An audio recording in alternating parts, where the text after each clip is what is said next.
Hi, my name is Bill Yates. I work with Velociteach and I want to talk to you about how you earn your PDUs.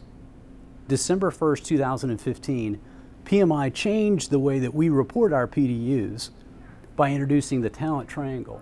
So what I want to do with you now is talk about why they introduced the talent triangle, what that talent triangle is, and then most importantly, how does it impact me when I'm reporting my PDUs?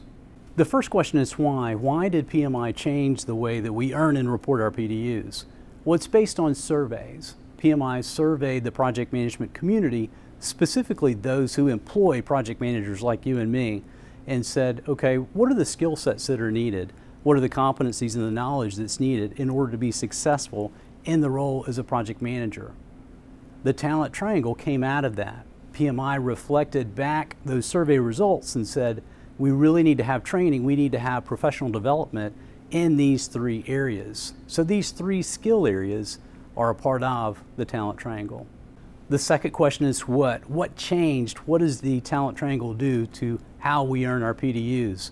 Well, the talent triangle says there are three areas that we should be growing in professionally developing as project managers, and those three areas make up the talent triangle. They are technical, business or strategic, and leadership. So let's take a look at those three. The first leg in that talent triangle is technical. So technical skills as a project manager. Think back to when you took the PMP exam. You remember the knowledge areas that were in the PMBOK guide. Well, the technical category really falls into or follows some of those technical skills. How do I define the scope? How do I determine my budget? How do I develop my schedule? How do I manage risks? What about quality? So the training that we need to grow in as project managers addresses those technical skills. Included in that would be things like Agile or Scrum or other practices. So technical is one area, the first area really of the talent triangle. A second area of the talent triangle is strategy or business management. Think of this as someone who sees the big picture. So again, thinking back to that survey, many employers came back, managers of project managers, and said, I want to make sure that my PMs understand the big picture. So some of the topics that fall into this category are more strategic. So we're thinking about things like business acumen, better decision making, managing complexity. So these are some areas, even financial areas or procurement complexities, ways that we can grow as project managers. So those are areas that we need to receive training on an ongoing basis. The third leg of the talent triangle is called leadership. And leadership is just what you would expect. As a project manager, you're influencing people, you're building teams, you're motivating people, you've got a reward system in place. So this area lends itself to training topics such as negotiation, conflict resolution, motivating. So leadership makes up that third area of the talent triangle. So we have three skill areas. We have technical skills, we have strategic and business management, and then we have this third area called leadership. That comprises the talent triangle.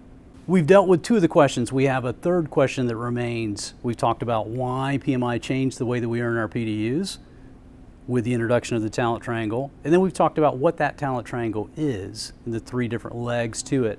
Now, probably the most important question to you and me, as a PMP, how do I now record my PDUs? What changes do I need to make? Every course that you submit to PMI after, again, December 1, 2015, needs to fall into at least one of those categories. There are minimum requirements. Of those three legs of the triangle, you need 8 PDUs or 8 hours of education for technical training, leadership training, and business or strategy. So the three areas of that talent triangle that we discussed.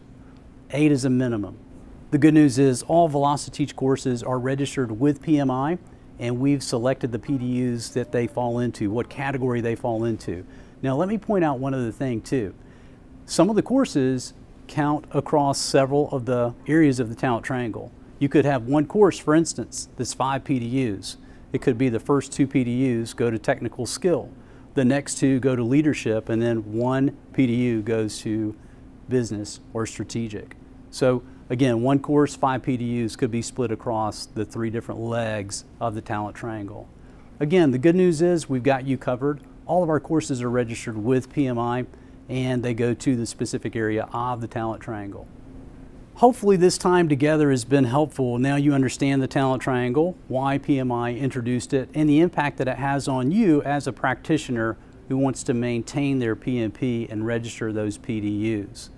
Good luck to you. If you have any questions, we'll provide links and provide that information to you. But again, thank you.